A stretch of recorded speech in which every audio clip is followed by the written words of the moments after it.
नमस्ते, प्लीज पढ़ लीजिए, आपका पेपर आ रहा है। सब बढ़िया टीचर, बहुत।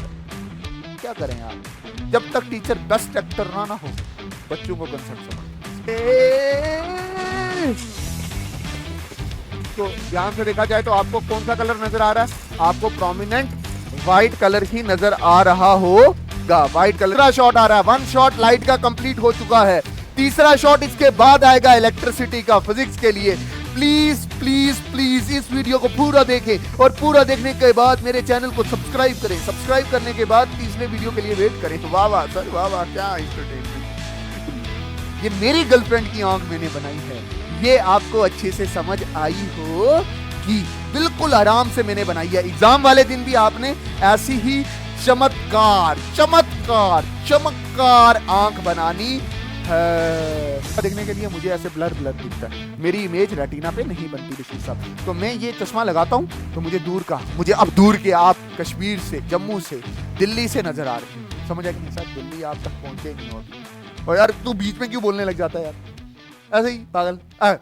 ठीक। हाय एवरीवन, रोहन, बशीर, रुखसाना, फरजाना, बशीर, असलम, मीर, शेख साहब, कैसे हो आप सब लोग? बहुत अच्छे सर, पेपर के लिए तैयारी कर रहे हैं, साइंस के पेपर के लिए तैयारी कर रहे हैं। अच्छा बच्चा, अच्छा अच्छा, टेंशन में तो हो गए, इसी टेंशन को दूर भगाते हैं। कैसे भगाएंगे सर? एक शेर सुनाऊंगा मैं। शेर कैसे? उससे मिलने का जब भी मैं सोच रहा होता हूं, दर पे कोई जंजीर लगा देता है। उससे मिलने का जब भी मैं सोच रहा होता हूं, दर पे कोई जंजीर लगा देता है। जंजीर मतलब कुंडी लगा देता है।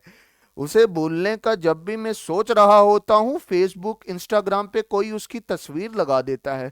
सर ओहो, आपने हमारी मुंह की बात छीन ली। ओहो वाह वाह सर, चलो जी ठीक है। अच्छा, अब हम टॉपिक पे आते हैं। क्या टॉपिक है? That is human I and the colourful world. That is human आई। इसमें मैं क्या डिस्कस करूंगा? सारे इंपॉर्टेंट क्वेश्चन जो आपके बोर्ड्स में आएंगे वो सारे डिस्कस होंगे, सॉल्यूशन के साथ डिस्कस होंगे। लाइट वाला चैप्टर थोड़ा लंबा हो गया था बच्चा, क्या ही करूं, मैं बातें इतनी करने लग जाता हूं ना कि मैं मतलब बता ही नहीं सकता। मैं बात बात में चीजों को समझाने की कोशिश करता हूं ताकि आपको बोर ना हो। आप पूरा लेक्चर देखें। पूरा लेक्चर देखने से ये हो जाएगा, आपका हर एक कंसेप्ट क्लियर हो जाएगा, पूरी चीजें आपको क्या होंगी? याद होंगी। कल आपको बच्चा, आपका बच्चा जब होगा ना, नन्ना मुन्ना आपका बच्चा जब होगा, जो आपसे डाउट पूछेगा, sir what do you mean bye, sir नहीं पापा, पापा what do you mean bye reflection, आप मजे से उसका आंसर दे पाओगे। ऐसा मैंने आपको पढ़ाया, एक्सपेरिमेंट के साथ पढ़ाया। और यही मान लो ना यार, जो 1 घंटे में आप वहां पे घर पे तैयार कर रहे हो, वो 2 घंटे इधर दे देना। जब 2 घंटे इधर दे दोगे, दो घंटे इधर दोगे, तो मैंने कितनी सारी बातें की हैं, उनका कमेंट्स आप कमेंट सेक्शन भर दो, मेरे साथ बात करो, मैं रिप्लाई भी करता हूं। इतने सारे सब्सक्राइबर हो गए, मैं आप सबका रिप्लाई देता हूं यार। व्हाट्सएप नंबर आपको दे रखा है, लो जी डाउट्स पूछो। इतने बच्चे पूछते भी हैं, बात समझे कि नहीं? और आपका नंबर भी सेव करता हूं। ऐसा कोई टीचर करता है? इतने सब्सक्राइबर होने के बाद कोई करता है? ओ यार, इतने सब्सक्राइबर भी नहीं हो रहे, झूठ क्यों बोल रहा है? और क्या पोल खो रहा है? मजाक कर रहा हूं यार, प्लीज पढ़ो, आपके लिए तो वीडियो बना रहा हूं। पूरी नहीं देखोगे, मेरे बनाने का कोई फायदा होगा? अच्छा मेरी बात और सुनना, कमेंट ऐसे करना कि दिल करे कि नेक्स्ट वीडियो ना जोश के साथ बनाओ, एकदम जबरदस्त जोश। समझ आया कि नहीं आया? और सर आप बहुत बातें करते हो कैमरे का, के बहुत बातें। और मैं रियलिटी में एक चीज बताऊं, मैं कैमरे के आगे ही बातें कर सकता हूं, बच्चों के सामने ही बातें कर सकता हूं, अकेले में बातें नहीं कर सकता। सर अकेले में कोई और भी बातें नहीं कर सकता। क्या बात है जी, क्या बात है, तेज हो रहे हैं बच्चे। चलो जी, human eye, all important question with solution is here. Science class 10th JK BOSE physics. दूसरा शॉट आ रहा है, दूसरा शॉट आ रहा है, दूसरा शॉट आ रहा है, दूसरा शॉट आ रहा है। वन शॉट लाइट का कंप्लीट हो चुका है। तीसरा शॉट इसके बाद आएगा इलेक्ट्रिसिटी का, फिजिक्स के लिए। प्लीज प्लीज प्लीज इस वीडियो को पूरा देखें और पूरा देखने के बाद मेरे चैनल को सब्सक्राइब करें। सब्सक्राइब करने के बाद तीसरे वीडियो के लिए वेट करें। वाह वाह सर, वाह वाह, क्या एंटरटेनमेंट। चलो जी चलते हैं आगे। ये हमारी प्यारी सी आंख, ओहो ओहो क्या आंख है, मैं तो डुबकी लगा दूं इस आंख में। ओए हाय हाय हाय हाय हाय। अच्छा जी, ये ह्यूमन आई, ह्यूमन आई, ये हमारे पास 8 क्वेश्चन जो के आएंगे पेपर में। अच्छा, मैं कायदे के साथ जब चैप्टर पढ़ा रहा हूंगा बीच में टिक करवाता रहूंगा कि ये लॉन्ग में आएगा, शॉर्ट में आएगा, न्यूमेरिकल है, लॉन्ग में आएगा, शॉर्ट में आएगा, न्यूमेरिकल है। ओके सर, मेरी बात आपको समझ आ रही है। पहला टॉपिक है हमारे पास ह्यूमन आई। कितनी प्यारी आंख है ये। आंख मैंने अपनी गर्लफ्रेंड की निकाल के, ऐसे निकाल के ये यहां पे लगाई है। देखा, देखो मैंने आपके लिए अपनी बीवी की आंख कुर्बान कर दी। क्या बात करते हो सर। ठीक है, अच्छा ह्यूमन आई, ये आपके सामने आंख है। क्या है? आंख है। Sense organ that help us to see. Human eye एक सेंस ऑर्गन है जो आपको मदद करता है किसमें? देखने में। इंसानी आप आंख के बिना कभी देख नहीं सकते। आप कितना खूबसूरत लोग देखते हो, चिंटी देखते हो, बूढ़े देखते हो, माउंटेन्स देखते हो, फ्लावर्स देखते हो, मुझे देखते हो, सोनिया को देखते हो, फरजाना को देखते हो, बशीर को देखते हो, नजीर को देखते हो। किसकी मदद से देखते हो? ह्यूमन आई की मदद से देखते हो। ये कहां लोकेटेड होती है? ये लोकेटेड होती है, ये आई ऑर्बिट है, ये आई ऑर्बिट है, ये आई ऑर्बिट इसके बीच में फिट की होती है with the help of ocular muscle. मैं बाद में बताऊंगा ये इसकी तरह क्या होती है, फिट की होती है। कितनी होती है? 2 होती हैं। Diameter of human I is about कितना डायमीटर है? 2.3 सेंटीमीटर। ये होता कैसे, कौन सी शक्ल की होती है? That is spherical. इसका वेट कितना होता है? 6 ग्राम की एक आंख होती है।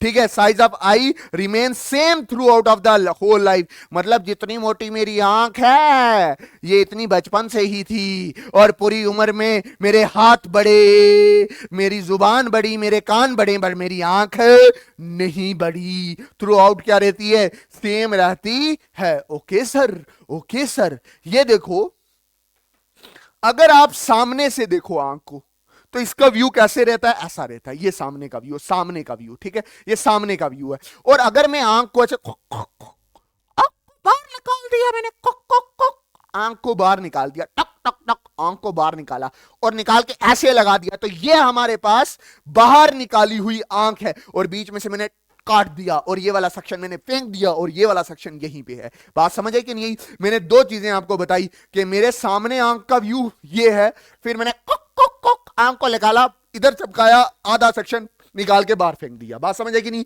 ह्यूमन आई। अब सुनना मेरी बात, इधर मैं आप सामने से आपको आंख अच्छे से समझा रहा हूं, बात समझने वाली है। बात देखो, ये हमारी है आईब्रो, ये हमारी आईब्रो है, इससे हमें कोई लेना देना नहीं है। ये आगी आंख की पलक, ये वाली पलक जिसको क्या बोलते हैं? आई लिड पलक, लड़कियों का नाम भी होता है। उसके बाद ये जो वाइट वाइट है इसको क्या बोला जाता है? स्क्लेरा। क्या बोलते हैं? स्क्लेरा। फिर उसके बाद अगर आप ध्यान से देखो, ध्यान से अच्छे से समझना, ये जो ये वाला पोर्शन है, ये वाला पूरा पोर्शन है, इसको बोलते हैं कॉर्निया। क्या बोलते हैं? कॉर्निया। झील जैसा पोर्शन है जिसको आप अंदर तक देख सकते हो। अच्छा सुनना ध्यान से, कॉर्निया के बाद यहां पे थोड़े थोड़े ऐसे मसल्स होते हैं, ये ऐसे मसल होते हैं, इसको बोलते हैं आइरस। यही आंख को कलर प्रोवाइड करते हैं। इसमें एक सुराख होता है जिसको क्या बोलते हैं?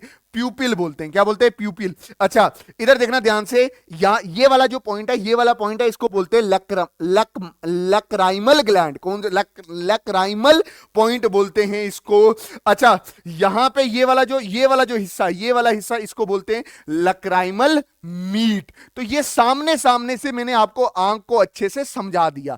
अब मैंने ये आंख ली, बीच में से कट सेक्शन किया, और मैं वो आंख का स्ट्रक्चर अब आपको अच्छे से बता रहा हूं। और ये बनाना आपको एग्जाम के दिन आना चाहिए। वो पूछता है कि draw the beautiful parts of the human I and discuss all it's part. तो ये सारी चीजें आपको क्लियर होनी चाहिए। Okay sir, okay okay okay, ठीक है सर, आप जो बोल रही हैं वो अच्छी बात है। अब मेरी बात देखना, सुनना, ये 2 मसल हैं। ये मसल दिखे, अपर रेक्टस मसल और लोअर रेक्टस मसल।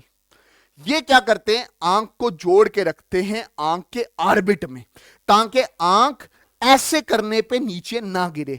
और अगर ये रेक्टस मटल थोड़ा सा इधर खिंच गया तो आंख थोड़ी टेढ़ी हो जाती है, जिसको आप क्या बोलते हो, ये बंदा पैंगा है। पैंगा मतलब थोड़ी सी आंख इसकी क्या है, टेढ़ी है। चलो ये बात समझ आ गई। अच्छा ओके ओके सर, ठीक है। उसके बाद जब ये वाला व्हाइट वाला पोर्शन देखते हो आप ऊपर से, ये व्हाइट वाला पोर्शन दिखा दिखा, इसको बोलते हैं स्क्लेरा। क्या बोलते हैं इसको, स्क्लेरा। ये सामने से ऐसा स्क्लेरा होता है और स्क्लेरा का काम होता है आंख को प्रोटेक्ट करना। यही स्क्लेरा आगे आता है और ट्रांसपेरेंट हो जाता है, जिसको आप क्या बोलते हो, कॉर्निया कॉर्निया कॉर्निया। अच्छा वेरी गुड सर, बहुत अच्छे से समझ आ रहा है मुझे। अच्छा यही कॉर्निया इधर से जाएगा तो ये लोअर स्क्लेरा हो जाएगा। ये क्या हो जाएगा, लोअर स्क्लेरा। सर इतनी बात मुझे समझ आ रही है। अब देखना ध्यान से, अच्छे से समझने की कोशिश करना। एक आंख का स्ट्रक्चर मैं खुद बनाऊंगा ताकि आपको थोड़ी प्रैक्टिस हो जाए कि आंख का स्ट्रक्चर पहले स्टार्ट कैसे करना है, बनाना कैसे स्टार्ट करना, ठीक है। अच्छा इधर इधर सुनना, मस्कुलर, इधर ये जो स्क्लेरा है ना, स्क्लेरा के बिल्कुल नीचे नीचे एक और स्ट्रक्चर होता है, इसको बोलते हैं कोरॉइड। कोरॉइड क्या करता है, ये ब्लड में से न्यूट्रिशन लेता है और आंख को न्यूट्रिशन क्या करता है, सप्लाई करता है। बात समझ आई कि नहीं आई। और इसके नीचे ही एक मस्कुलर लेयर होती है, उसके नीचे ये वाली लेयर होती है जिसको क्या बोलते हैं, रेटिना। क्या होती है, इसको क्या बोलते हैं, रेटिना। ये वाली लेयर, ये येलो वाली लेयर नजर आ रही है ना, इसको क्या बोलते हैं, रेटिना। अच्छा मेरी बात ध्यान से समझना, इधर ये जो रेटिना बाहर निकलता है with the help of optic nerve, ये क्या करता है, बाहर निकलता है। और ये आर्टरीज और वेन ब्लड आंख के अंदर ले भी जाती हैं और वापस भी लेके आती हैं। बात समझ आई कि नहीं आई। उसके बाद है ब्लाइंड स्पॉट। ब्लाइंड स्पॉट वो एरिया है आंख में जहां पे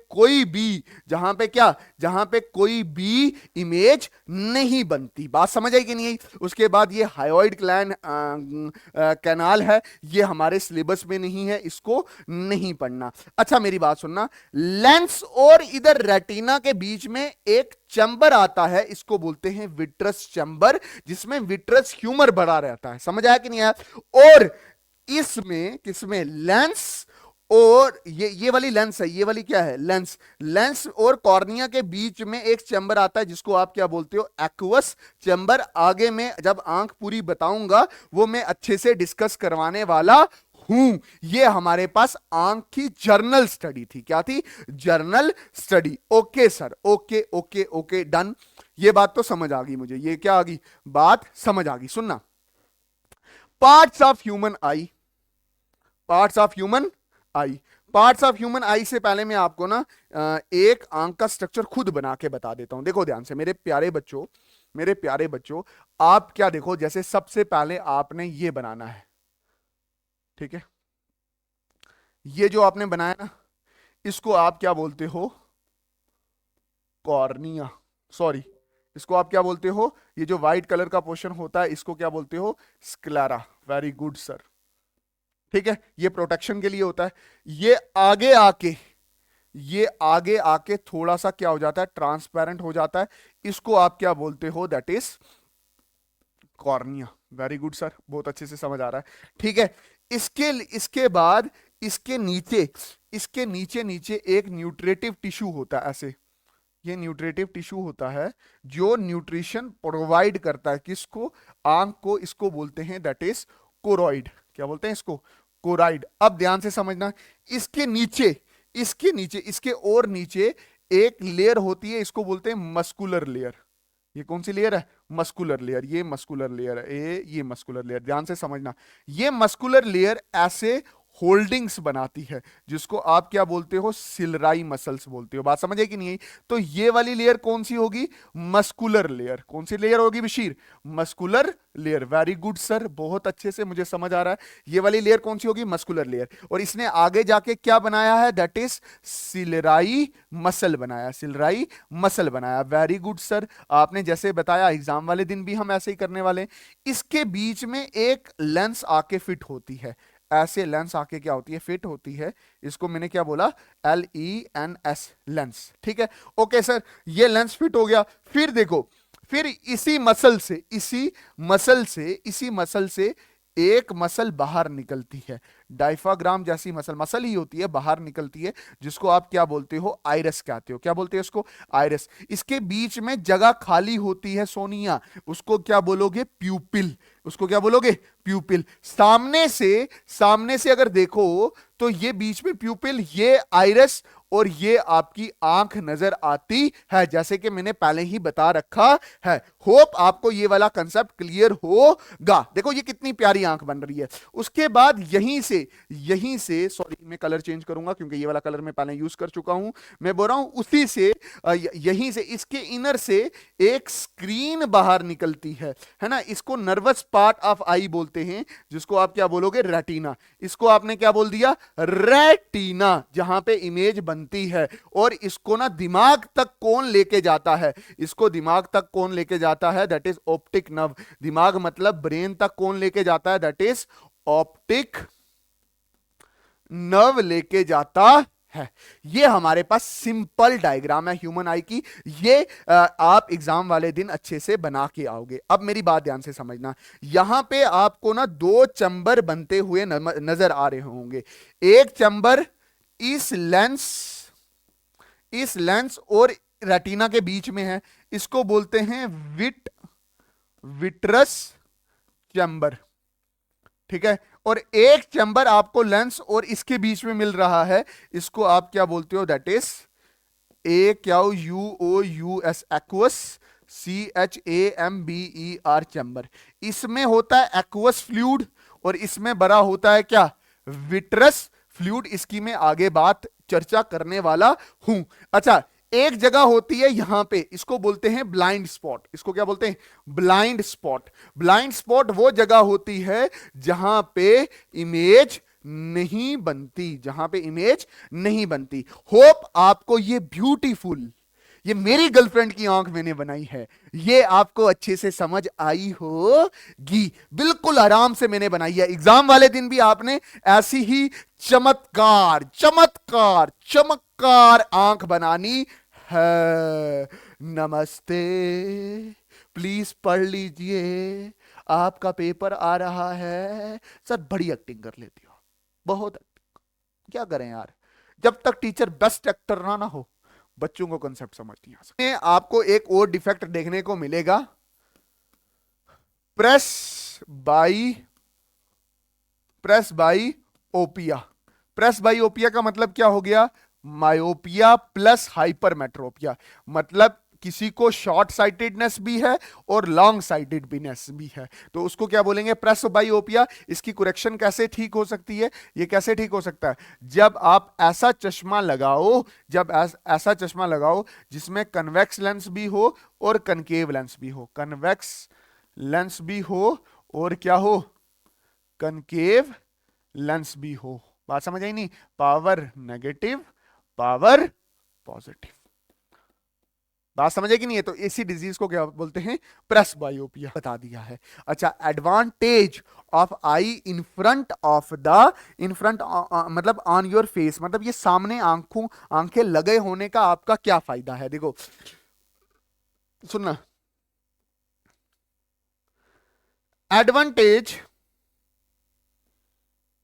advantage of the I in front of face क्या है, it give a wider field of view. मतलब ये वाइडर फील्ड देखता है। आप कैसे देख सकते हो, यहां से यहां तक, पूरा यहां से लेकर यहां तक देख सकते हो, ठीक है, wider view. It provide the 3 dimensional view, और ये हमें 3D व्यू देता है, अच्छा व्यू देता है। अब खुद सोचो, टांगे घुटनों में लगी होती, क्या आपको अच्छा लगता, या टांगे नाक के ऊपर लगे, आंख घुटनों के ऊपर लगी होती है अच्छा लगता, या आंख नाक के ऊपर लगी हुई अच्छी लगता। मैंने तो पहले टांगे बोल दिया था, सॉरी। मैं क्या बोल रहा हूं, आंख यहां पे लगी हुई अच्छा होता, ऐसे करके देखते, ऐसे दो आंखें देखो, मेरी आंखें यहां से अगर इधर हो जाती तो मैं कैसे देखता, ऐसे मैं देख रहा हूं कंप्यूटर की तरफ, मैं देख रहा हूं आपको, क्या ऐसे सही होता, ऐसे नहीं है ना। तो आंख को अल्लाह ताला ने कहां फिट किया, भगवान ने कहां फिट किया, आंखें फ्रंट पे फिट किया। समझ आया। अब है प्रिज्म। अब क्या है, प्रिज्म। प्रिज्म क्या है, प्रिज्म ये है आपके सामने, ये आपके सामने क्या है, प्रिज्म। ये है आपके सामने प्रिज्म, देखा prism, this is prism, this is prism, prism prism prism, ये दिखा, ये एक ऑप्टिकल इंस्ट्रूमेंट है। देख लो प्रिज्म ऐसा दिखता है और सामने आपके सामने ऐसे बना हुआ है, ठीक है। अच्छा, dispersion of light, dispersion of light क्या होती है कि जब कभी भी व्हाइट लाइट, जब कभी भी व्हाइट लाइट इसके अंदर से गुजरती है, अभी तो मैं बता नहीं सकता, जब कभी भी व्हाइट लाइट इसके अंदर से गुजरती है तो वो टूट जाती है 7 डिफरेंट कलर पे, इसको बोलते हैं डिस्पर्शन ऑफ लाइट। क्या बोल रहा हूं मैं आपको ये बोल रहा हूं, the splitting of white light into a component due to different bending ability for color when it pass through the prism is called the dispersion of light। dispersion का मतलब क्या हो गया, जब कभी भी व्हाइट लाइट एक प्रिज्म से गुजरेगी तो वो टूट जाती है 7 डिफरेंट कलर में। तो मतलब जो आपकी व्हाइट लाइट है, जो आपकी क्या व्हाइट लाइट है, वो कितने कलर्स में टूट जाती है, 7 अलग अलग कलर में टूट जाती है। 7 अलग अलग कलर कौन से हैं, that is violet, indigo, blue, green, yellow, orange and red. ये 7 कलर में क्या कर जाती है, टूट जाती है, इसको बोलते हैं डिस्पर्शन ऑफ लाइट। अच्छा सुनो मेरी बात, आराम से समझना, मैं तो थोड़ा सा आपको बता देता हूं डिस्पर्शन का मतलब क्या होता है। डिस्पर्शन का मतलब ये होता है कि जब कभी भी ये व्हाइट लाइट यहां से प्रिज्म के अंदर इंटर करती है तो ये 7 डिफरेंट कलर में टूट जाती है, violet, indigo, blue, green, yellow, orange और रेड में, ठीक है। अब याद रखना, ये याद रखना, ठीक है, red, orange, yellow, green, blue, indigo, violet, ठीक है। देखना एक रिलेशन होता है, जब आप यहां से नीचे आते हो तो इसकी फ्रीक्वेंसी बढ़ती है और वेवलेंथ कम होती है, जब आप यहां से ऊपर जाते हो तो इसकी फ्रीक्वेंसी कम होती है और वेवलेंथ बढ़ती है। अगर आपको कोई पूछे रेड की वेवलेंथ क्या है, ज्यादा है एज कंपेयर टू वायलेट, और अगर आपसे कोई पूछे ऑरेंज की वेवलेंथ ज्यादा है येलो से, रेड की वेवलेंथ सबसे ज्यादा है इस स्पेक्ट्रम में, और ये जो स्क्रीन पे बनता है ना इसको क्या बोलते हैं, दैट इज स्पेक्ट्रम। क्या बोलते हैं इसको, स्पेक्ट्रम। वेरी गुड, ये डिस्पर्शन में आपने याद रखना है, ठीक है। कितने 7 कलर हैं और किसके वेवलेंथ ज्यादा और किसकी वेवलेंथ कम है। Total internal reflection, total internal reflection क्या होता है, ओके जी, ये डन हो गया हमारा, ये डन हुआ। अब इसका पार्ट पढ़ लेते हैं, क्यों, अब ये वाली तो जरूरत नहीं पड़ेगी आपको, ये वाली आंख जरूरत नहीं पड़ेगी, सर आपने बहुत अच्छी प्यारी आंख बना दी थी, हमें इसकी जरूरत नहीं पड़ने वाली, ठीक है। इसका पहला कॉर्निया, कॉर्निया क्या होता है, cornea outer most transparent part होता है, it provide most of the refraction of the light. यहां ये क्या प्रोवाइड करता है, रिफ्रैक्शन करता है, ट्रांसपेरेंट होता है। इस कॉर्निया से अंदर आप चीजों को देख सकते हो और देखने पे आपको आइरिस और एक होल मिलेगा जिसको आप प्यूपल बोलोगे। अच्छा लेंस, लेंस एक प्रोटीन का बना होता है, it is compose of the fibrous jelly like material provide the focus real and inverted image of the object on the retina. These convex lens that converge the light at retina. और ये क्या करता है, देखो ये protein से बना होता है, ये कन्वेक्स लेंस होता है, रियल इन्वर्टेड इमेज बनाता है किस पे, रेटिना पे। ये भी हो गया। आइरिस क्या, it is a dark muscular diaphragm that control the size of the pupal. Iris क्या करता है, साइज को कंट्रोल करता है प्यूपल के, छोटा बड़ा। जब लाइट ज्यादा होती है तो ये छोटा हो जाता है ताकि लाइट की वजह से अंदर डैमेज ना हो, जब लाइट नहीं होती तो ये खुल जाता है ताकि मैक्सिमम लाइट को अंदर भेज सके। बात समझ आ गई।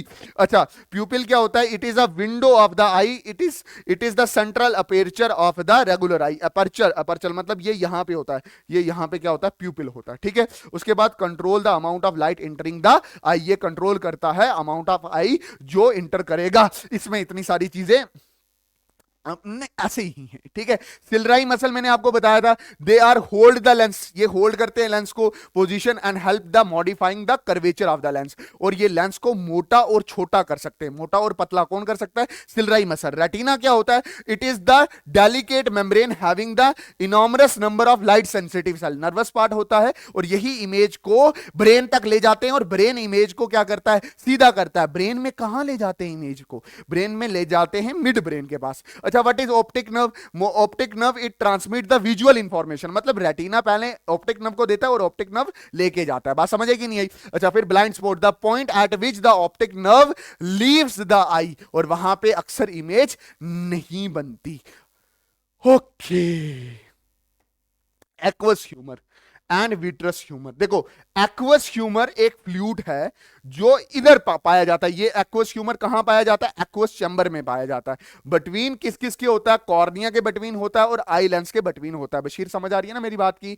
अच्छा जी, there is a space between with there is a space filled with a transparent fluid is called the aqueous humour which help the refraction of light to be focus on retina and it also provide the nutrient. Bashir साहब, पता है ये aqueous humour क्या करता है? ये lens और cornea के बीच में होता है, ट्रांसपेरेंट होता है, ये रिफ्रैक्शन भी करता है, और रिफ्रैक्शन में वर्किंग ऑफ ह्यूमन आई में बताऊंगा कैसे रिफ्रैक्शन करता है, और खाना भी प्रोवाइड करता है आंख को, क्योंकि कॉर्निया में ब्लड की सप्लाई नहीं होती। Vitreous humour space between the eye lens and retina, it is filled with a liquid called the vitreous humour. Vitreous humour कहां विट्रस ह्यूमर कहां होता है? ये इधर होता है, लेंस और रेटिना के बीच में होता है।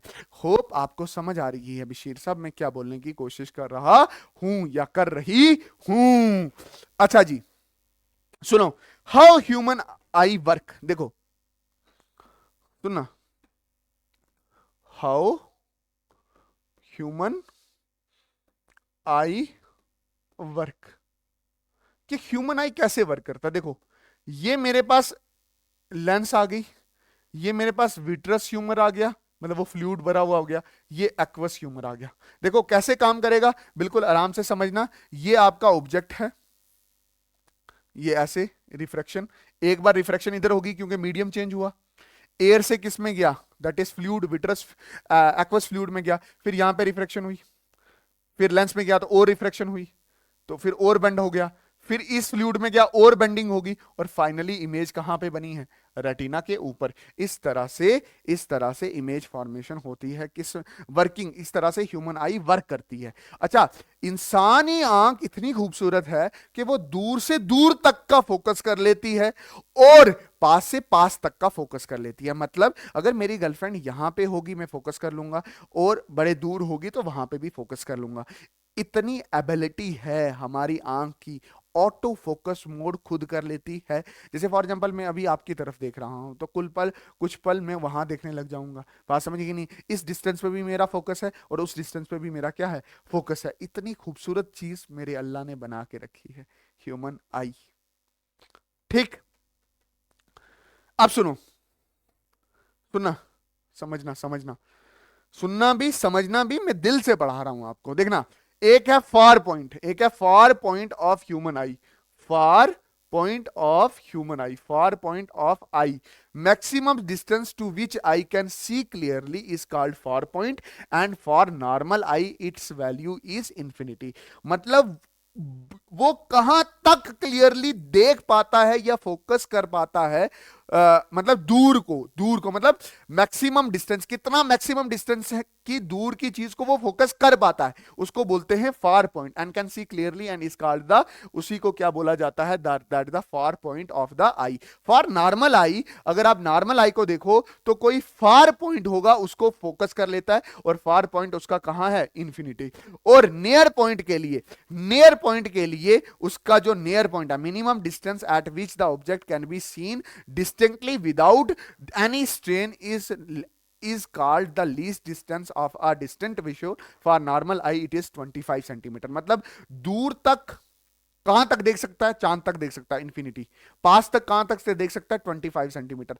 जैसे ही 25 सेंटीमीटर के ऐसे पास आने लग जाएगा ना, आंखों में स्ट्रेन पड़ने लग जाएगा। एक बार मेरे साथ करके देखो, छोड़ो यार, लाइब्रेरी में बैठे हो कुछ नहीं होता, मेरे साथ करके देखो, दूर का बहुत दूर तक देख सकता है, बट जैसे ही आप पेन को ऐसे पास लाओगे 25 सेंटीमीटर तक ठीक है, जैसे 25 सेंटीमीटर के पास लाओगे, ओहो हो, चक्कर आने लग जाता है। तो नियर पॉइंट 25 है और फार पॉइंट क्या है? इंफिनिटी है।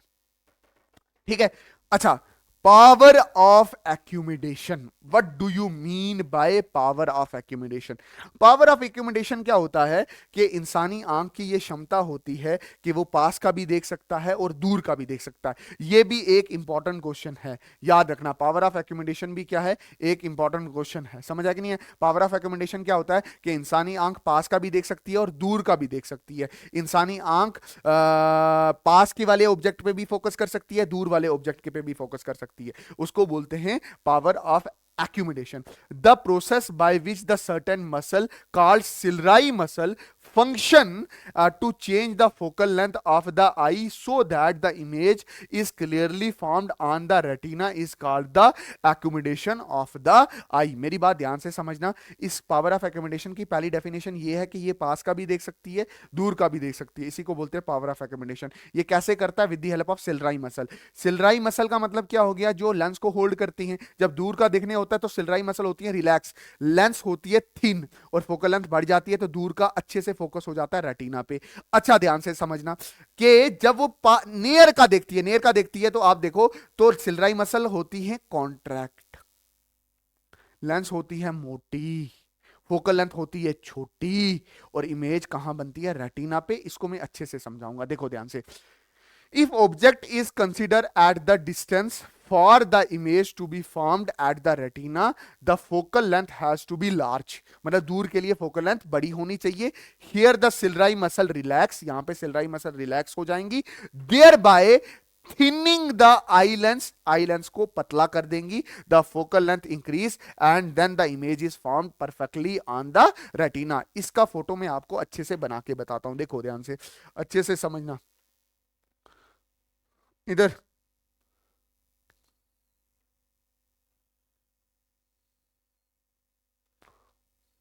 समझना, इधर इधर देखो, सुनना। अगर आप दूर का देख रहे हो तो रेस कहां से आएंगी? इन्फिनिटी से। दूर का देख रहे हो, टू सी फॉर ऑब्जेक्ट, दूर का देख रहे हो तो रेस कहां से आएंगी? इन्फिनिटी से। इन्फिनिटी से आएंगे, आपकी आंख की ये जो लेंस है ना, ये हो जाएगी थिन। दूर से आओगे, दूर से जब रे आती हैं, ठीक है, दूर से रे जब आएंगी, सबसे पहला रिएक्शन क्या होगा? सिलराई मसल जो होगा वो रिलैक्स हो जाएंगी, बिल्कुल बशीर साहब रिलैक्स हो जाएंगी, ठीक है। उसके बाद जो लेंस होगी वो थिन हो जाएगी, और फोकल लेंथ क्या कर जाएगी? फोकल लेंथ बढ़ जाएगी, और इमेज कहां बन जाएगी? रेटिना के ऊपर बन जाएगी, ठीक है। ये कब? To see the far object, to see the far object. फिर to see near object, Bashir साहब टू सी नियर ऑब्जेक्ट, पास का देखने के लिए। पास का देखने के लिए क्या होगा? ये आपकी आंख है जी, तो पास का देखने के लिए आपकी सिलराई मसल क्या करेगी? कॉन्ट्रैक्ट करेगी। उल्टा होगा, सिलराई मसल क्या करेगी?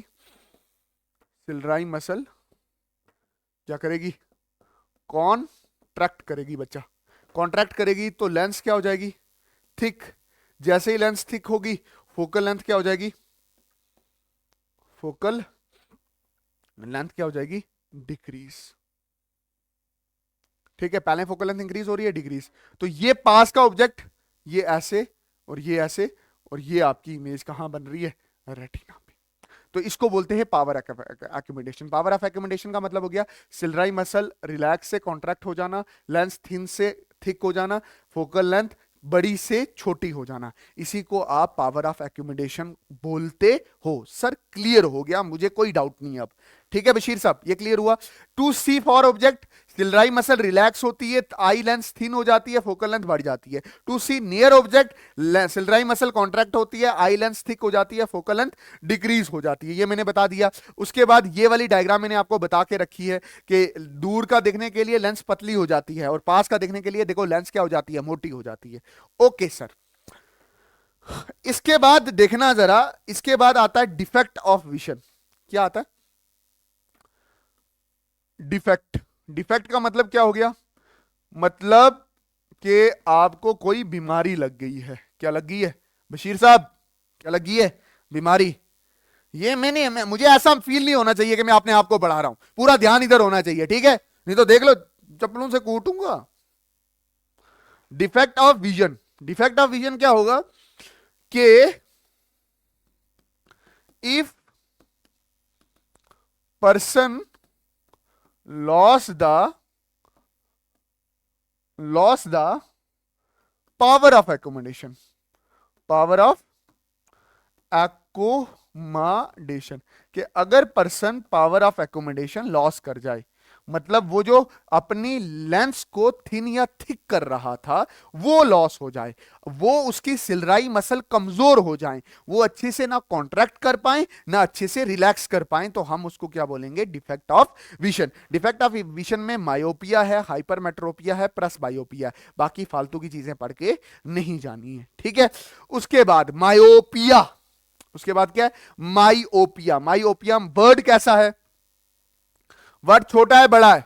छोटा है, तो इसका दूसरा नाम होता है शॉर्ट साइटेडनेस। इसको क्या बोलते हैं? Short sightedness. माइओपिया, माइओपिया को क्या बोलते हैं? Short sightedness. इस केस में क्या होता है? ये ऐसी बीमारी है कि person see near object clearly but can not see far object clearly. मैं क्या लिख रहा हूं? Person can see near object, पास का देख लेगा, फार ऑब्जेक्ट को बोलेगा मैं तुझे नहीं देख सकता, दूर वाली चीज नहीं देख सकता। आपने ऐसे बच्चे देखे होंगे कि वो क्लास के फ्रंट डेस्क पे बैठते हैं और टीचर को बोलते हैं सर मैं दूर का नहीं देख सकता बोर्ड का। मेरे साथ भी ऐसे ही है, मैं भी चश्मा पहनता हूं, मैं भी चश्मा पहनता। मत सोचते हो कि मैं चश्मा नहीं पहनता, बात समझे कि नहीं? चश्मा पहन के मैं खूबसूरत लगता हूं, नहीं तो ये दुनिया वाले मुझे जीने ही ना दे। मेरी मम्मा बोलती है क्या क्या क्या बदसूरत है तू, चश्मा लगाया कर। देख चश्मा पहनता हूं मैं, चश्मा पहनता हूं तो दूर का समझ आते हैं मुझे। दूर में क्या लिखा है? चश्मा उतार देता हूं तो दूर का मुझे कुछ नहीं दिखता, मतलब मुझे क्या है? मायोपिया। मायोपिया मतलब पास का देख लेना, दूर का नहीं देख सकना। पास का मैं देख लेता हूं, ऐसे देख लेता हूं, दूर का देखने के लिए मुझे ऐसे ब्लर ब्लर दिखता है, मेरी इमेज रेटिना पे नहीं बनती बशीर साहब। तो मैं ये चश्मा लगाता हूं तो मुझे दूर का, मुझे अब दूर के आप कश्मीर से, जम्मू से, दिल्ली से नजर आ रहे हो, समझ आया कि नहीं? सर दिल्ली आप तक पहुंचे ही नहीं हो अभी। और यार तू बीच में क्यों बोलने लग जाता है यार, ऐसे ही पागल।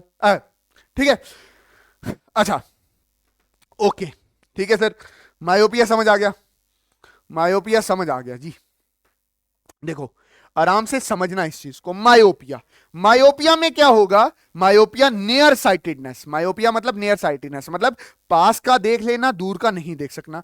अ myopic person can see near by object but can not see the distant object clearly. दूर का नहीं देख सकता, image is formed front of the retina. अब मेरी बात ध्यान से समझना, इधर इधर मैं क्या बोल रहा हूं सुनना, आराम से सुनना। मायोपिया के लिए मैं बोल रहा हूं कि ये मेरी आंख है, ये मेरी आंख है, पास का है। पास का देखने के लिए ये क्या होना चाहिए? पास का देखने के लिए सिलराई जो मसल है वो परमानेंट क्या होनी चाहिए? थिक हो गई है, तो मैं पास का मजे से रेटिना पे इमेज बन रही है, ठीक है? सिलराई मसल परमानेंट कॉन्ट्रैक्ट हो चुकी है। क्या हो चुकी है? परमानेंट के लिए क्या हो चुकी है? कॉन्ट्रैक्ट हो चुकी है। उसकी वजह से लेंस परमानेंटली क्या हो चुकी है? परमानेंटली क्या हो चुकी है? थिक हो चुकी है। समझ आई कि नहीं आई? तो पास का मजे से रेटिना पे बनता है, मुझे इस केस में कोई दिक्कत नहीं है। जब मैं दूर का देखता हूं तो दूर का देखने के लिए लेंस को क्या होना पड़ता है? थिन, और सिलराई मसल को क्या होना पड़ता है? रिलैक्स। बट ऐसा कुछ होता ही नहीं है, ऐसा कुछ होता ही नहीं है। तो ये जो रेज आती है ना, अब ध्यान से देखो तो ये लेंस क्या हो गई है? थिक हो गई है। थिक मतलब मोटी हो गई है परमानेंट के लिए। मोटी होने का मतलब ये हो गया कि इसकी कन्वर्जिंग पावर बढ़ गई है, पावर बढ़ गई है। और फोकल लेंथ इसकी क्या है? कम है। जब फोकल लेंथ आपको खुद बताओ, focal power is equal to 1/f, focal length कम है तो कन्वर्जिंग पावर बड़ी होगी, तो इसकी कन्वर्जिंग पावर क्या हो गई है? बढ़ गई है। तो इसकी इमेज कहां बनती है? In front of retina. अब ये डिफेक्ट है, यही डिफेक्ट है ना बशीर, नाजिया, ये डिफेक्ट है। मैं रिपीट कर रहा हूं, मैं बोल रहा हूं कि पास का देखने के लिए, जब पास का देखते हो, जब नियर का देखते हो, तो lens ciliary muscle contract, lens thick, converging power बढ़ जाती है, फोकल लेंथ कम हो जाती है। फोकल लेंथ कम होती है ना। अब डिफेक्ट क्या है कि ये रिलैक्स नहीं हो पा रहा है, ये परमानेंटली थिक हो गई है, सिलराई मसल परमानेंटली कॉन्ट्रैक्ट हो चुके हैं, फोकल लेंथ हमेशा के लिए कम हो गई है। तो ये आ गया डिफेक्ट आपका। ये क्या आ गया आपका डिफेक्ट। तो आप क्या लिखोगे, काज क्या है, excessive curvature of the eye lens, मतलब थिन मोटी हो गई है और फोकल लेंथ उसका क्या हो गई है, फोकल लेंथ उसकी कम हो गई है, पावर कन्वर्जिंग पावर क्या हो चुकी है, बढ़ गई है। Stretching of eye ball, stretching of eye ball का मतलब क्या हो गया कि परमानेंटली जो सिलराई मसल है वो क्या हो गई है, कॉन्ट्रैक्ट हो चुकी है। देखो नॉर्मल विजन दूर के लिए क्या होता है, पैरेलल रेज आती हैं, रेटिना पे बनता है ना, और मायोपिया के लिए आता है तो ये मोटी है तो इन फ्रंट ऑफ रेटिना बनता है। Very good sir. अच्छा ये तो मैंने आपको समझा दिया। कुरेक्शन, कैसे इसकी कुरेक्शन की जाए, it is done by using the concave lens of appropriate focal length in a myopic eye. Image of the distance object is formed in front of the retina, not on the retina. इसके defection correction कैसे correct की जा सकती है, correction ऐसे की जा सकती है कि आप कनकेव लेंस यूज करो। कैसे, देखो ध्यान से, इधर इधर समझना। ये मोटी हो चुकी है, ठीक है, जो दूर से आती है रेस, है ना, जो दूर से आती है इसकी कन्वर्जिंग पावर बढ़ चुकी है, तो ये आपकी इधर इन फ्रंट ऑफ रेटिना बन रही है। अब आपने क्या करना है, इसको ठीक करने के लिए क्या करना है, इसको ठीक करने के लिए आपने यहां पे लेंस लगानी है। लगाई लेंस, कौन सी लेंस याद करनी है, दैट इज कनकेव। कनकेव की फोकल लेंथ क्या होती है, नेगेटिव होती है, तो पावर भी क्या होगी, नेगेटिव। जिसके पास नेगेटिव पावर की फोकल लेंथ हो, मतलब नेगेटिव पावर की चश्मा हो, तो उसको कौन सा डिफेक्ट होता है, माइओपिया होता है। ये भी याद करने वाली बात है। अब क्या होगा, यहां से रेस थोड़ी सी क्या हो जाएंगी, डाइवर्ज हो जाएंगी, थोड़ी सी क्या हो जाएंगी, डाइवर्ज, और अब आपकी इमेज कहां बनने लग जाएगी, रेटिना के ऊपर। इस तरह से आपने क्या कर दिया है, डिफेक्ट को क्या कर दिया है, सही कर दिया है। वेरी गुड सर, ये तो पॉइंट समझा दिया। इसके बाद है the far point of myopic I is less than the infinity. Far point मतलब जो वो दूर तक फोकस कर पाता था, अब वो दूर तक फोकस कर नहीं पाता, तो इसका फार पॉइंट क्या हो गया, इसका फार पॉइंट क्या हो गया, कम हो गया। मायोपिया आई का लेस देन इंफिनिटी होता है, ये ध्यान से समझ लेना, ठीक है। उसके बाद कोरेक्शन में मैंने आपको बता दिया है कि यहां पे आप कनकेव लेंस यूज करोगे। हाइपरमेट्रोपिया, हाइपरमेट्रोपिया में क्या है, हाइपरमेट्रोपिया वर्ड कैसा है, लॉन्ग, तो इसको क्या बोलेंगे, लॉन्ग साइटेडनेस। और इसमें होगा क्या, इसमें ये होगा, इसमें क्या होगा, इसमें चाचा क्या होगा, इसमें होगा person can see far object, पास दूर का देख लेगा, दूर का देख लेगा, but can not see near object, but पास का नहीं देख पाएगा। पास को बशीर बोलेगा नो मैं पास का नहीं देख सकता, दूर को बोलेगा हां मैं देख सकता हूं। देखो आराम से समझना, समझना क्या, affected person can see far object clearly but cannot see the nearly object clearly. The near point of the eye moves away. जो उसका near point है वो थोड़ा सा दूर हो गया है, ये याद रखना। Image is formed behind the retina। मैं आपको ना एक अच्छे से समझा देता हूं, देखो ध्यान से सुनना, आराम से सुनना, इधर इधर। जब आप दूर का देखते हो, जब आप क्या करते हो, जब आप क्या करते हो, टू सी फॉर ऑब्जेक्ट, जब आप फॉर ऑब्जेक्ट को देखते हो, ठीक है, फॉर ऑब्जेक्ट को देखते हो तो लाइन क्या आती है, पैरेलल आती है। तो कायदे से जो सिलराई मसल है, कायदे से जो सिलराई मसल है बशीर साहब क्या होनी चाहिए, रिलैक्स होनी चाहिए। ठीक है, लेंस क्या होनी चाहिए नाजिया? लेंस क्या होनी चाहिए नाजिया जी? Nazia G stand up. Lens क्या होनी चाहिए? थिन होनी चाहिए। फोकल लेंथ क्या होनी चाहिए? बढ़नी चाहिए। फोकल लेंथ अगर बढ़ेगी तो कन्वर्जिंग पावर क्या हो जाएगी? कम हो जाएगी। जब आप दूर का देखते हो तो इमेज कहां बनती है? रेटिना पे। यहां पे कोई प्रॉब्लम नहीं है। इन्वर्टेड इमेज कहां बनेगी? रेटिना पे। यहां पे किसी को कोई प्रॉब्लम नहीं है। But but but but but but but जब जैसे ही आप टू सी नियर ऑब्जेक्ट, जैसे ही आप पास का देखने लग जाते हो, निज़ीर साहब क्या पास का देखने लग जाते हो, तो आंख तो परमानेंटली सेट होगी है उसी पोजीशन पे। परमानेंटली सिलराई मसल रिलैक्स हो चुके हैं, लेंस थिन है, फोकल लेंथ बड़ी हुई है, फोकल लेंथ ज्यादा है और पावर ज्यादा है। जैसे ही पास का देखा, पास तो ये है ऑब्जेक्ट, तो ये ऐसे गया, ये ऐसे गया। अब पास के लिए इस लेंस को तमीज से थिक हो जाना चाहिए था, मसल को कॉन्ट्रैक्ट करना था, बट मसल ने कॉन्ट्रैक्ट नहीं किया है, तभी तो ये डिफेक्ट है। फोकल लेंथ को कम हो जाना चाहिए था, पावर को बढ़ जाना चाहिए था, बट नहीं हुआ, और इमेज आपकी कहां बनी? That is behind behind the retina. Image कहां बनी? Behind the retina. Okay sir, ये बात मुझे समझ आ गई है। अच्छा सुनना ध्यान से, ठीक। काज ऑफ हाइपरमेट्रोपिया क्या है? Focal length of the eye lens become too long, बड़ी हो चुकी है, और पावर क्या हो चुकी है? कम हो चुकी है। Eyeball become too small, eyeball छोटा हो चुका है, और सिलराई मसल जो है वो परमानेंटली रिलैक्स हो चुके हैं। ठीक है, उसके बाद ध्यान से समझना, correction it is done by using the convex lens. इसको कैसे यूज कैसे ठीक किया जा सकता है? कन्वेक्स लेंस से। देखना ध्यान से, अच्छे से समझना। देखो, ये आपकी लेंस है, ये कौन सी लेंस है बशीर साहब? कन्वेक्स लेंस है। कौन सी लेंस है बशीर? समझना इस चीज को, ये कौन सी लेंस है? कन्वेक्स लेंस है। ओके सर, ये आपकी बन गई आंख। ठीक है, ये पूरी आंख मैंने आपको जनरली समझा दिया। ठीक, अब हो रहा क्या है?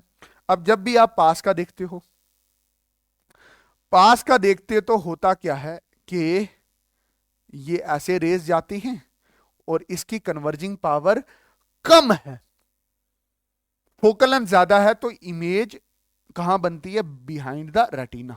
ठीक है, बट जैसे ही आप इसको सही करते हो, करेक्ट करने के लिए आप लाओगे कौन सी लेंस? कौन सी लेंस है ये? कन्वेक्स लेंस लाओगे। जैसे ही कन्वेक्स लेंस लाओगे, जिसकी फोकल लेंथ क्या होती है? पॉजिटिव होती है, और पावर भी क्या होती है? पॉजिटिव होती है। फोकल लेंथ पॉजिटिव है, पावर पॉजिटिव है। ठीक है, अगर ऐसी चश्मा यूज कर रहा है कोई जिसकी पावर पॉजिटिव है, मतलब उसको कौन सा डिफेक्ट है? That is hypermetropia. कौन सा डिफेक्ट है? हाइपरमेट्रोपिया। तो जैसे ही आपने लाया, ये रेस पहले थोड़ी सी कन्वर्ज हुई, ये कन्वर्ज हुई, और फिर आपकी इमेज कायदे से कहां पे बनी है? रेटिना के ऊपर। ये जो व्हाइट वाला है, ये जो व्हाइट वाला है, ये विद डिफेक्ट है। ये जब हाइपर मेट्रोपिया आपको है, और ये जो येलो वाला है जब आपने लेंस पहनी है। कौन सी? Convex lens. The near point of hypermetropia is more than that of 25। Hypermetropia का नियर पॉइंट क्या कर जाता है? थोड़ा बढ़ जाता है। अच्छा, ये कैसे ठीक हो सकता है? With the help of convex lens. ये मैंने आपको, अभी हमारा नया टॉपिक है total internal reflection. Total internal reflection किसको बोलते हैं? TIR। TIR इसका मतलब क्या हुआ? Total internal reflection. एक बार सुन लो मेरी बात, फिर हम पीछे से रीड कर लेंगे। टोटल इंटरनल रिफ्लेक्शन क्या होगा? ये क्या बोल रहा है? The coming back of the light into the same denser medium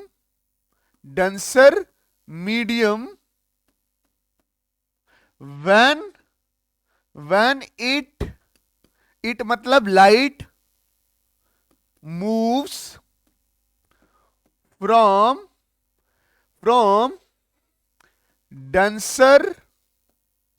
denser medium to rarer medium. ये क्या कहता है? बोलता है मान के चलो सर आपके पास दो मीडियम है, ये हमारे पास बैरियर है, एक मीडियम ये है और एक मीडियम क्या है? ये वाला मीडियम है।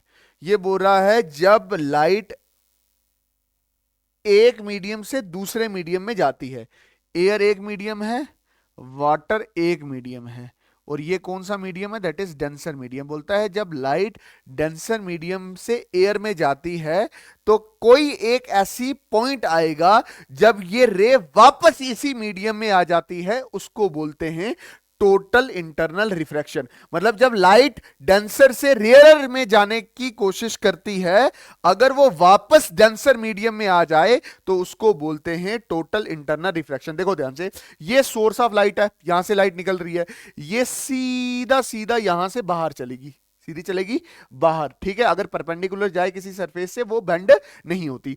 आपने थोड़ा सा इसको क्या किया, ऐसे थोड़ा सा एंगल चेंज किया, तो अगर आप ध्यान से देखो तो ये मेरे पास क्या, नॉर्मल रे तो ये वाटर से एयर में जा रही है तो बेंडिंग होने वाली है, डेंसर से रेयर में जाने वाली है तो bends away from the normal. ये आपके पास इंसिडेंट रे आ गई और ये आपके पास क्या आ गई? रिफ्रैक्टेड रे आएगी। बात समझ है कि नहीं आई? और ये वाला जो एंगल है इसको बोलते हैं एंगल ऑफ रिफ्रैक्शन और ये वाला है एंगल ऑफ रिफ्रैक्शन। ये है एंगल ऑफ इंसिडेंट और ये क्या? Angle of refraction.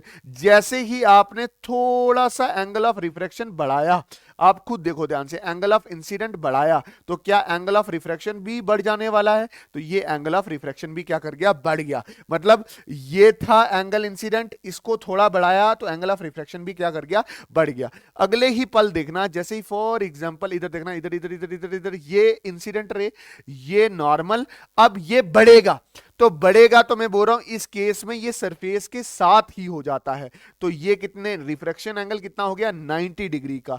ये क्या मेरे पास? Angle of incident. Angle of incident जिस पे एंगल ऑफ रिफ्रैक्शन क्या हो? 90 डिग्री का, उसको बोलते हैं क्रिटिकल एंगल। उसको क्या बोलते हैं? Critical angle. अब इससे अगर और बढ़ाओगे, ये वाला एंगल ऑफ इंसिडेंट अगर आपने और बढ़ाया तो ये लाइट यहां से बाहर ना निकल के, जैसे ये यहां से इधर जाती थी पीछे वाले केस में, तो ये यहां से ऐसे अंदर आ जाती है, इसको बोलते हैं टोटल इंटरनल रिफ्लेक्शन। बात समझ आई कि नहीं आई? अब ध्यान से समझना, ये वाला एंगल ऑफ इंसिडेंट जिसके लिए एंगल ऑफ रिफ्रैक्शन क्या है? 90 डिग्री, उसको क्या बोलते हैं? Critical angle. क्रिटिकल एंगल के बाद इंसिडेंट रे सरफेस से टकरा के बाहर नहीं जाती, अंदर ही आ जाती है। अब ध्यान से देखो, क्या इसके ये वाली चीज इधर भी होगी, तो डर करके डर, ये पूरा एक क्या बनेगा? सर्कल बनेगा। मतलब इसी सर्कल से लाइट बाहर आती हुई नजर आएगी, इससे इधर पानी के अंदर कुछ भी दिखने वाला नहीं है। अच्छा समझ आना।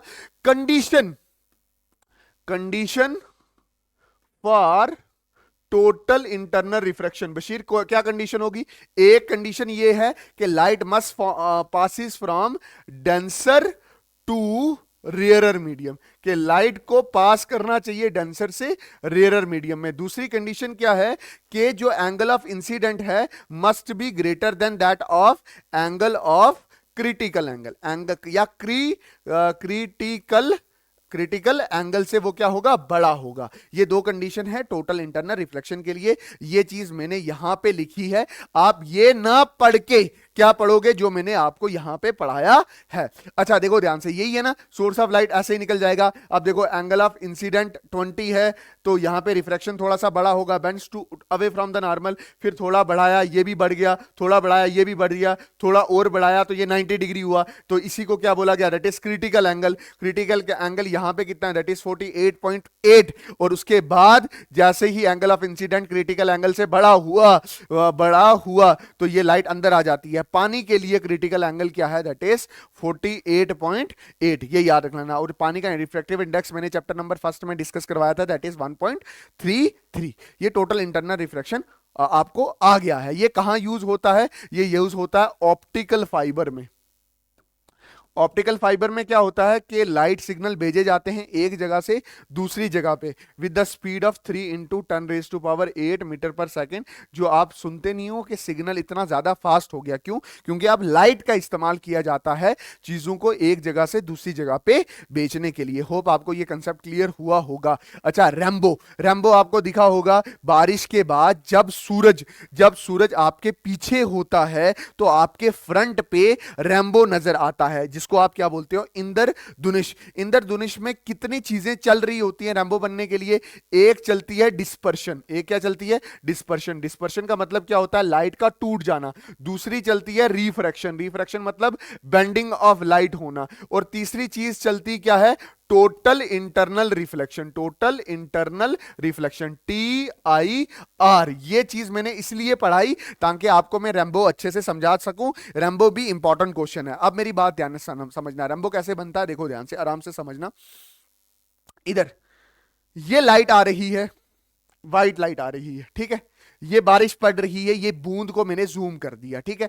ये आई, लाइट को जाना का यहां पे आई। जब यहां पे आई तो यहां पे रिफ्रैक्शन भी हुई। रिफ्रैक्शन का मतलब क्या हो गया कि यहां पे लाइट क्या करगी? बेंड करगी। यहां पे लाइट क्या करगी? जैसे ही बेंड करगी, सातों साथ लाइट टूट भी गई। 7 कलर में आपको रेड और वायलेट दिख रहा होगा, तो सातों साथ क्या हो गया कि लाइट टूट भी गई, जिसको आप क्या बोल रहे हो? डिस्पर्शन बोल रहे हो, ठीक है? डिस्पर्शन के बाद देखो, जब लाइट डेंसर से रेयरर में जा रही है तो यहां पे TIR हो रहा है। TIR मतलब टोटल इंटरनल रिफ्लेक्शन हो रहा है।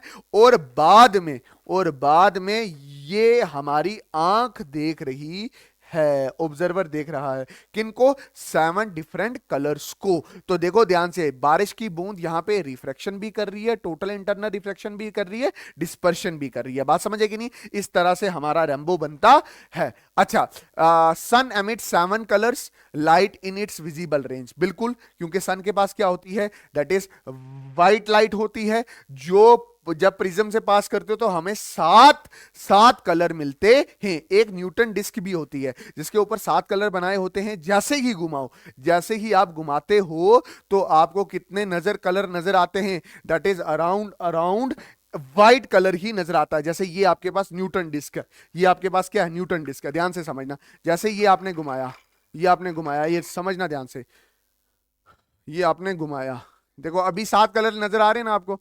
ये घुमाओगे, जैसे तेज तेज घुमाओगे, तो ध्यान से देखा जाए तो आपको कौन सा कलर नजर आ रहा है? आपको प्रोमिनेंट व्हाइट कलर ही नजर आ रहा होगा, व्हाइट कलर ही नजर आ रहा है।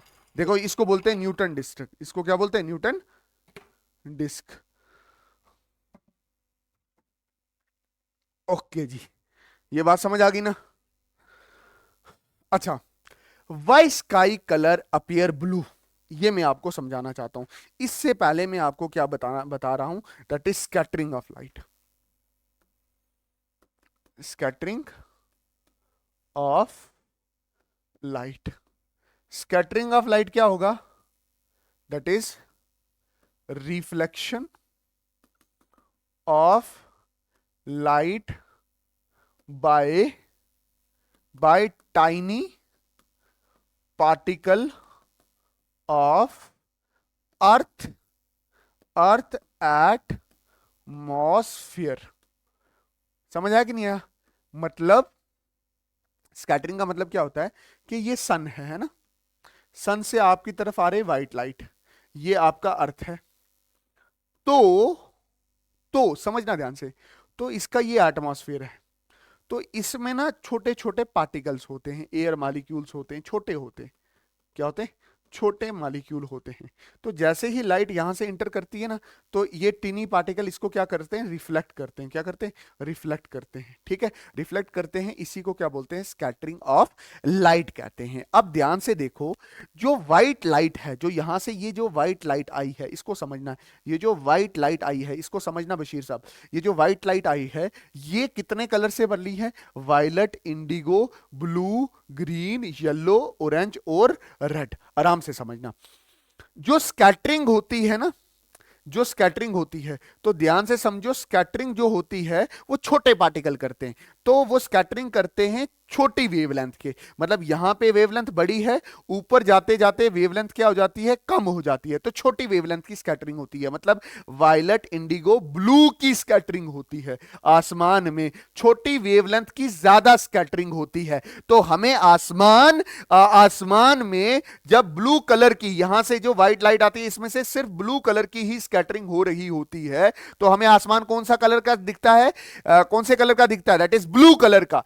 और तो एयर के मॉलिक्यूल होते छोटे हैं, होते क्या हैं, छोटे हैं, तो ये जो हायर वेवलेंथ की लाइट है इसको स्कैटर नहीं कर पाते, इनको बिखेरते नहीं है, तो जब लाइट हमारी आंखों तक पहुंचती है तो वो कैसी होती है, येलो होती है, क्योंकि येलो लाइट एटमॉस्फेयर में स्कैटर्ड नहीं होती। ये बात क्लियर होगी, ये बात क्लियर होगी sir. Why do sky appear blue, ये आसमान ब्लू कलर का क्यों नजर आता है, क्योंकि blue colour is more then other than scattered more than the other colour because of its shorter wavelength. Shorter wavelength मतलब एयर के मॉलिक्यूल छोटे हैं और जो छोटी ही वेव को क्या करते हैं, दैट इज स्कैटर्ड कर पाते हैं। टिनी atmosphere particle can scattered only the shorter wavelength, मतलब देखो ये रेड, ऑरेंज, येलो को नहीं करेंगे, क्या नहीं करेंगे, इसको स्कैटर नहीं करेंगे, ये हमारी आंख तक पहुंच जाती है, बट ये ब्लू वाली जो लोअर वेवलेंथ है उसको ये क्या करते हैं, स्कैटर्ड कर देते हैं। ठीक है, अच्छा सुनना ध्यान से, आराम से समझना, ये सनलाइट है ना, blue light scattered by a gas molecule, ये स्कैटर्ड होगी, ठीक है। Incident ray white, all colours, direct sunlight is yellow, जो हमारी आंख तक पहुंचती है वो कौन सी कलर है, दैट इज येलो, क्योंकि वो स्कैटर्ड नहीं होता। Why do sun appear more reddish during the sunrise and sunset, कि ये जो सूरज है ये सुबह क्यों इतना रेडिश नजर आता है उसके आसपास का इलाका, और जब वो डूब रहा होता है तब क्यों ये रेडिश नजर आता है। ठीक है, इसका आंसर क्या है, देखो ध्यान से, इसका आंसर ये है कि light rays have travel a larger part of the atmosphere because they are very close to the horizon and therefore light other than red is mostly scattered away. क्यों होता है, देखो जैसे फॉर एग्जांपल जब midday होता है ना, तो कौन सी लाइट स्कैटर्ड होती है, देखो ध्यान से, कौन सी लाइट स्कैटर्ड होगी, पहले वायलेट हो जाएगी, छोटी वेवलेंथ की वायलेट पूरी हो जाएगी, वायलेट, इंडिगो और ब्लू स्कैटर्ड हो रही होगी, तो मिड डे में सिर्फ ब्लू ही स्कैटर हो जाती है। जब डिस्टेंस बढ़ जाता है, जब डिस्टेंस क्या कर जाता है, बढ़ जाता है, तो violet, indigo, blue, green, yellow, orange, तो ये भी स्कैटर्ड हो जाता है, ये भी पूरी तरह स्कैटर्ड हो जाता है, ऑरेंज भी स्कैटर्ड हो जाता है। तो इसलिए उस टाइम पे ऑरेंज कलर स्कैटर्ड हो रहा होता है, तो होराइजन के पास सन के इर्द गिर्द की चीजें कैसी नजर आ रही होती हैं, दैट इज येलो कलर या रेडिश कलर की नजर आ रही होती हैं। देखो जब सन यहां पे है, होरिजन पे है, समझना, होरिजन पे है, तो यहां पे वो सारी लाइट को स्कैटर्ड कर देता है, ठीक है। एंड में रेड लाइट स्कैटर्ड हुई हुई थी दिख रही होती है, क्योंकि डिस्टेंस ज्यादा, जब सर के ऊपर है तो डिस्टेंस कम है, तो यहां पे कौन सी लाइट स्कैटर्ड हो रही होती है, that is violet, indigo, blue, lower wavelength की, और वही ब्लू स्कैटर हो रही होती है, और जो स्कैटर्ड नहीं होती है वही हमारी आंख तक पहुंचती है, दैट इज येलो। इसीलिए हमें सूरज की रोशनी येलो ऑरेंज दिखती है। ओके, अच्छा, why danger signal are represented by a red colour, मतलब कोई भी डेंजरस सिग्नल होगा या ट्रैफिक लाइट होगी वो रेड कलर की क्यों दिखाई जाती है, क्योंकि ये इसकी वेवलेंथ ज्यादा होती है, ये जल्दी जल्दी हमारी आंखों तक पहुंच जाती है। उसी तरह से बस के कलर येलो क्यों होते हैं, क्योंकि येलो कलर होता है वो क्या होता है, फोकसिंग कलर होता है, ज्यादा फोकस मारता है, क्योंकि इसकी भी वेवलेंथ क्या होती है, ज्यादा होती है। आई कैचिंग कलर्स होते हैं ये। बात समझ आई कि नहीं है, ये बहुत अच्छे से समझ लेना। अच्छा, एक चीज और ध्यान में रख लेना कि हम अपने जब YouTube के थंबनेल भी बनाते हैं ना, तो मैं ये सजेस्ट कर, मैं खुद से ये बोलता हूं यार येलो कलर का बना, ये ज्यादा आई कैचिंग होते हैं। अच्छा, what do you mean bye atmospheric refraction, ये समझना। अब सर आपसे ये समझना, बशीर साहब समझना ध्यान से। एटमॉस्फेरिक रिफ्रैक्शन, रिफ्रैक्शन का मतलब आपको पता है ना बशीर, क्या पता है? रिफ्रैक्शन का मतलब होता है बेंडिंग। देखो ये हमारा अर्थ है, ये हमारा क्या है, अर्थ है, समझना ध्यान से, ये हमारा अर्थ है।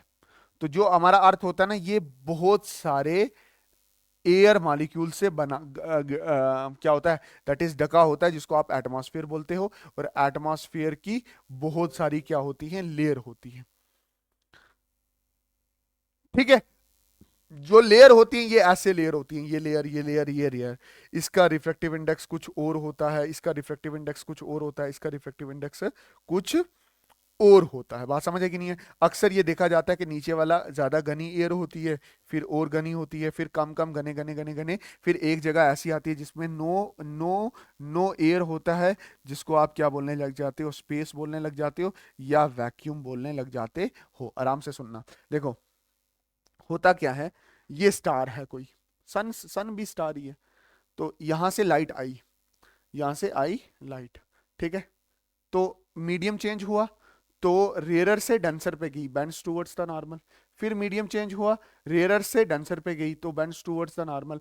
फिर मीडियम चेंज हुआ, फिर फिर ये डेंसर में गई, तो बेंड्स टूवर्ड्स द नॉर्मल। तो इसका मतलब क्या हुआ, whenever the light travel through the atmosphere it bends, this is known as the atmospheric reflection. क्या बोल रहा हूं मैं ये बोल रहा हूं, व्हेन व्हेन क्या, when light travel through the earth atmosphere, it suffer multiple refraction, ये मल्टीपल रिफ्रैक्शन को सफर करता है, known as atmospheric atmospheric refraction. इसी को क्या बोलते हैं, एटमॉस्फेरिक रिफ्रैक्शन आखते हैं। सर इतनी बात मुझे क्लियर हो गई है, क्लियर हो गई है ये, ठीक है। अब सुनो ध्यान से, स्टार की एक्चुअल पोजीशन कहां पे है, स्टार की एक्चुअल पोजीशन ये है, ये एक्चुअल पोजीशन है इसकी। एक्चुअल पोजीशन मतलब रियल पोजीशन इसकी ये है। बट जो यहां पे ऑब्जर्वर होगा उसको स्टार कहां अपीयर होगा, यहां कहीं अपीयर होगा ना।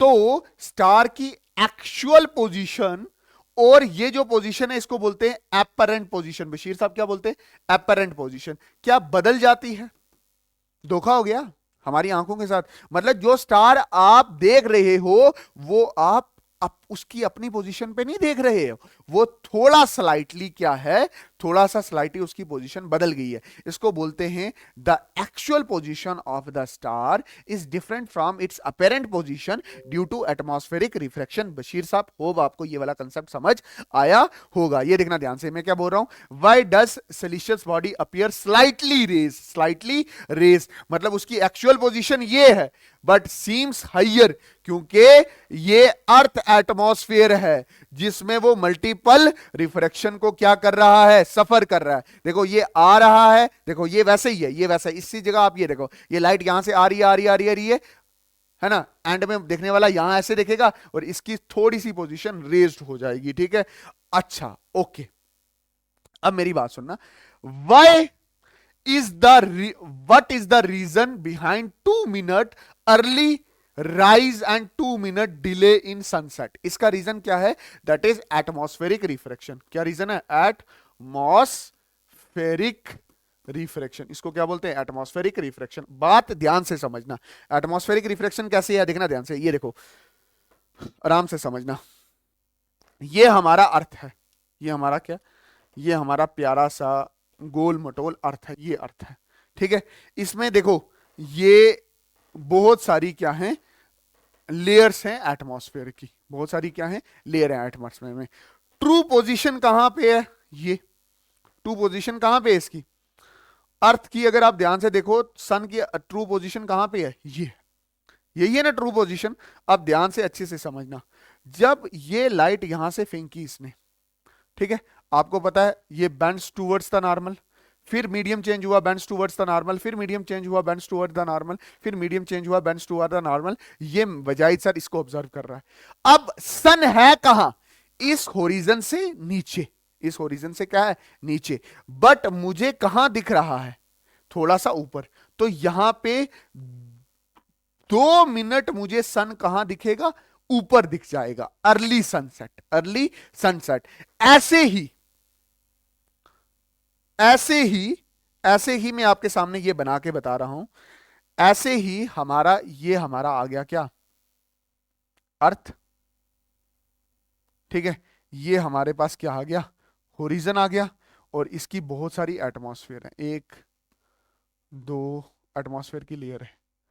ठीक है, अब सुनना ध्यान से, ये सन नीचे जा चुका है, ये सन डूब चुका है। ठीक है, डूबा है ना, तो इससे लाइट आई, ठीक है, बेंड हो रही है, इसी को तो रिफ्रैक्शन बोलते हैं, बेंड हो रही है, और एट लास्ट ये ऑब्जर्वर है, तो ऑब्जर्वर को सन कहां दिख रहा है, यहां पे। हालांकि सन हमारा क्या कर चुका है, डूब चुका है। कितने मिनट, 20 नहीं, 2 मिनट पहले वो डूब चुका है, बट तब भी हमें सन क्या करता रहता है, दिखाई देता रहता है। होप आपको ये वाला कंसेप्ट क्या क्या हुआ होगा, अच्छे से समझ आया होगा। It is because of the atmospheric refraction. When the sun is slightly below the horizon, the light coming from the sun, it travel from less denser to more denser air and is reflected towards. मतलब यही है कि हमारे earth atmosphere में बहुत सारी atmospheric layer हैं, तो लाइट जब ट्रैवल करती है वो डेंसर से रेयर में ट्रैवल करती है, बेंड्स टूवर्ड्स द नॉर्मल होता है, तो वहाँ पे पोजीशन कहीं नीचे होती है, बट हमें सन थोड़ा सा ऊपर नजर आता है। मतलब हमें 2 मिनट पहले ही सन देखने को मिल जाता है, और सन डूब चुका होता है, और 2 मिनट तक हमें नजर आता रहता है। Early sunset, delay in early sunrise, delay in sunset. अच्छा, मैं why does stars twinkle but planets do not. देखो, ऐसा क्या होता है कि आपके स्टार्स टमटमाते हैं, चमकते हैं, ये चमकते हुए स्टार हैं, बट आपका प्लैनेट चमकता नहीं है। अब सुनो ध्यान से, इधर इधर देखना ध्यान से। स्टार ट्विंकल्स होते हैं, चमकते हैं, because of the turbulence in the atmosphere of the earth. बात समझे कि नहीं है, देखो इधर ये स्टार बड़ा दूर है, स्टार बड़ा दूर है, जैसे ही इधर आएगा एटमॉस्फेयर क्या करता है, टर्बुलेंस है, हिलता रहता है, तो हिलता रहता है, तो आपको जो लाइट आती है तो वो एक टाइम पे आपको ये यहां पे दिखेगी, ये वाला, बट जैसे ही टर्बुलेंस हुआ तो उसका पाथ चेंज हुआ, तो वो आपको दिखेगा नहीं, फिर उसी पाथ पे आएगा और आपको स्टार दिखने लग जाएगा। टर्बुलेंस की वजह से स्टार क्या करते हैं, लॉन्ग पाथ क्या करते हैं, चमकते हैं, और स्टार से जो लाइट आती है वो बड़े दूर से आती है, तो ज्यादा टर्बुलेंस होता है। और जब आप सन को देखते हो या नियर प्लैनेट के देखते हो, तो वो डिस्टेंस क्या हो जाता है, शॉर्ट पाथ होता है, और शॉर्ट पाथ में वो जो टर्बुलेंस होता है वो कम होता है, इसलिए प्लैनेट और जो सन है आपका वो टिमटमाता हुआ नजर नहीं आता। बेसिक क्या है, स्टार इसलिए टिमटमाते हैं क्योंकि टर्बुलेंस होती है अर्थ एटमॉस्फेयर में। जैसे लाइट आई तो एक पाथ बना हुआ है, आपको स्टार दिख रहा है, फिर टर्बुलेंस होगी तो वो पाथ गायब हो जाएगा, वो स्टार आपको दिखेगा नहीं, तो ये होगा बल, सीधी लाइन पे। जैसे ही एटमॉस्फेयर में टर्बुलेंस आएगा तो ये बुझ जाएगा, फिर बल बुझ को ही ट्विंकलिंग कहते हैं। फिर उसके बाद वो बोल रहा है प्लैनेट क्यों नहीं करते, क्योंकि प्लैनेट जो होते हैं वो छोटे डिस्टेंस से लाइट आती है, छोटे डिस्टेंस में इतनी ज्यादा टर्बुलेंस नहीं होती, तो प्लैनेट आपके टिमटमाते नहीं हैं। थैंक यू सो मच, आपने ये वीडियो भी पूरी देखी है। अगर आपने ये वाली वीडियो भी पूरी देखी है, पीछे वाली video that is one shot light का भी पूरा देखा है, तो आपको मैं सल्यूट ठोकता हूं। और अब नया वन शॉट आएगा। नया वन शॉट किस पे आएगा? करंट इलेक्ट्रिसिटी पे आएगा। अच्छा, आपने क्या करना है, अगर आपके पास इसके नोट्स नहीं है तो आपने नोट्स इसी वीडियो के नीचे डिस्क्रिप्शन में जाना है, टेलीग्राम खोलना है, नहीं है तो डाउनलोड कर लेना है। उसको खोल के आपने पीडीएफ डाउनलोड कर देनी है। आप सिर्फ मुझे सुनो, आपको लिखने की जरूरत नहीं है क्योंकि मैंने नोट्स बड़े अच्छे से डिजाइन करके आपको टेलीग्राम चैनल पे प्रोवाइड कर रहा हूं। उतने से ही आपका काम चल जाने वाला है। और थैंक यू सो मच कि आप मुझे इतने ज्यादा मेरे लिए कमेंट्स कर रहे हो, मेरे स्टेटस रख रहे हो। Thank you so much, thank you so much. मैं बहुत बार बोलना चाहता हूं थैंक यू सो मच, क्योंकि मुझे आपके सिर्फ कमेंट्स की जरूरत है, आपकी अप्रिसिएशन की जरूरत है, जो मुझे मुझे मुझे मोटिवेट करती है कि वजाहिद उठ और इनके लिए वीडियो बना। अच्छा, मैं बता चुका हूं नया वन शॉट इसी पे आने वाला है, ज्यादा बातें मैं नहीं करूंगा। आपके पेपर ही आपके लिए इंपॉर्टेंट है इस टाइम पॉइंट ऑफ व्यू के लिए, इसलिए आप टीवी कम कर दो, इंस्टाग्राम कम कर दो, फेसबुक कम कर दो, यूट्यूब पे फालतू वीडियो देखना बंद कर दो। बाकी मुझे तो आप देख ही रहे हो, इतना प्यार दे ही रहे हो। और अगर गर्लफ्रेंड है तो उससे बात करना बंद कर दो, बॉयफ्रेंड है तो उससे भी बात करना कम कर दो, क्रश है तो उसके बारे में सोचना बंद कर दो। सर कैसे करें, टीनेजर हैं, कंट्रोल रखो अपने हार्मोन पे। ज्यादा नहीं बोल रहे हो सर, दिल करता मुंह तोड़ दें आप। ओह, ज्यादा बोल रहा हूँ मैं, ठीक है। घर पे बैठो, पढ़ो, रोजे रखो, खुदा को याद करो। मिलते हैं नेक्स्ट वीडियो में। तब तक के लिए अस्सलाम वालेकुम, नमस्ते, सत श्री अकाल, जय हिंद।